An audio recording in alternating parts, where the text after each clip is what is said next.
Ah ben voilà, ils sont tous les deux dans le même cas. Et apparemment, il a tout fait.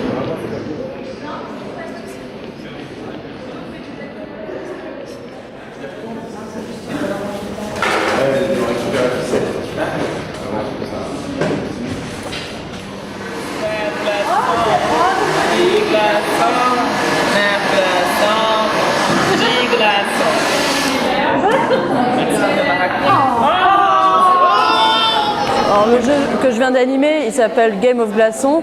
C'est un principe où chaque équipe a un glaçon qu'elle doit protéger et essayer aussi de détruire le glaçon des autres.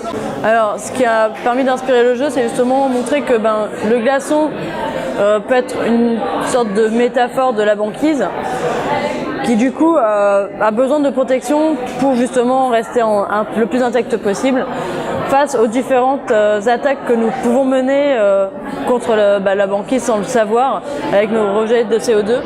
C'est la première fois que je joue à ce jeu, il est super cool et ça montre que la glace ça fond super vite avec des trucs super fragiles, genre un coup de souffle ça peut faire fondre la glace et du coup ça m'a fait penser à la banquise qui fond vite fait.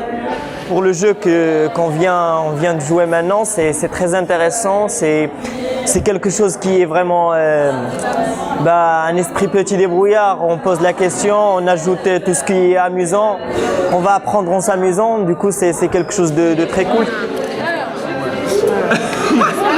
Voilà. Bien, du coup, je vais récupérer votre carte. Donc moi c'est Quentin Dénat, je fais partie des petits débrouillards Poitou-Charentes. Et donc nous là on fait des petits ateliers pour présenter d'abord les petits déb et ensuite parler donc de la science en général et particulièrement sur le thème de la COP21. Nous en fait on a animé donc la colonie des plantes. Donc l'idée en fait c'est de partir avec généralement des enfants parce que c'est vraiment un jeu ludique où tu as des graines à planter sur le territoire. Donc le territoire c'est la France.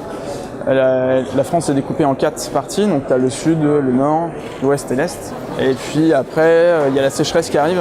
On explique que le réchauffement climatique, du coup, ça empêche certaines plantes de pousser. Et du coup, il y a le territoire qui se déplace, le sud avance un peu sur le nord disparaît un petit peu, donc il y a certaines plantes qui sont mangées par d'autres.